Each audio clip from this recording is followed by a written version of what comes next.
The summary of the essay, The World as I See It, written by Albert Einstein, is in this way.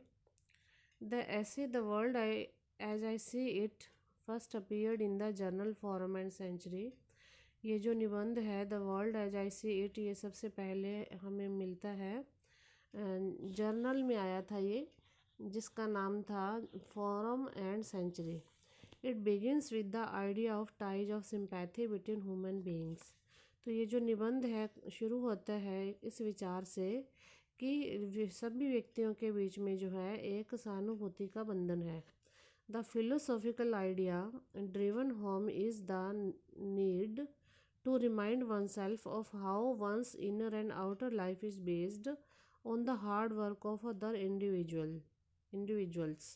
The philosophical idea, जो दार्शनिक विचार जो driven home जो इस निबंध में रखा गया है, इज द नीड, वो आवश्यकता है, टू रिमाइंड वन सेल्फ कि कोई भी व्यक्ति याद रखे, of how one's inner and outer life, कि किसी भी व्यक्ति का अंदरूनी या बाहरी जीवन जो है इज बेस्ड, वो निर्भर है on the hard work of other individuals, कि दूसरे जो लोग हैं उनके कठोर मेहनत के ऊपर हमारा जीवन चलता है।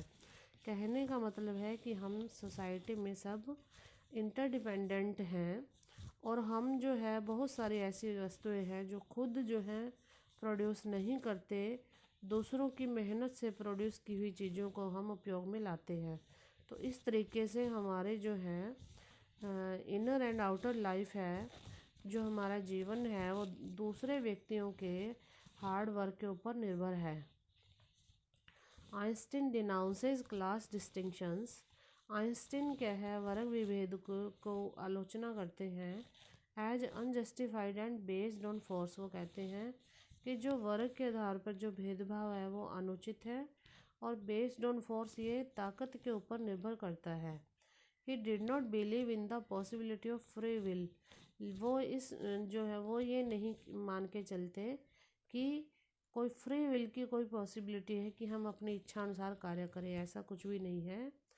द जर्मन फिलोसोफर जो आर्थर शोपेनहाउअर्स ऑब्जर्वेशन है, जो उनका विचार है, that man can attain what he wants, कि कोई भी व्यक्ति वो चीज़ हासिल कर सकता है जो वो चाहता है, but can not will what he wants, लेकिन उसको चाह नहीं सकता what he wants to do, यानी जो उसको करना है उसको चाहे वो ये ज़रूरी नहीं है।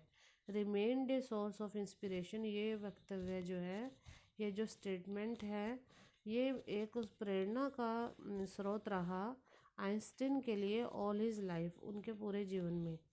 आर्थर शोपेनहावर का जो विचार है वो ये था कि कोई भी व्यक्ति वो चीज़ हासिल कर सकता है जो वो चाहता है, लेकिन जिस काम को उसे करना ज़रूरी है, ज़रूरी नहीं कि वो उस चीज़ से प्रेम भी करे।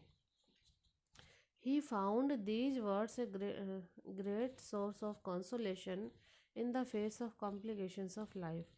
अल्बर्ट आइंस्टीन कहते हैं कि उन्होंने इन शब्दों से, आर्थर शोपेनहावर के इन शब्दों से उनको बड़ा सांत्वना मिली इन द फेस, जब उन्होंने मुसीबतों का सामना किया, जीवन में कॉम्प्लिकेशंस यानी जटिलताओं का सामना किया।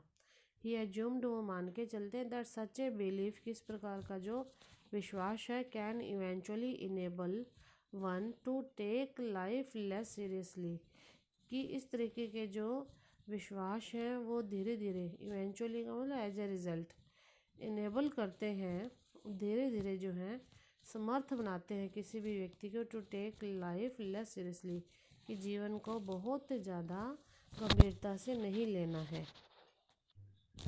To strive hard to understand the essential meaning of life is absurd, बहुत ज़्यादा स्ट्रगल करना to understand the essential meaning of life, जीवन का जो आवश्यक अर्थ क्या है इसको समझने में बहुत ज़्यादा संघर्ष करना, वो बेतुका है।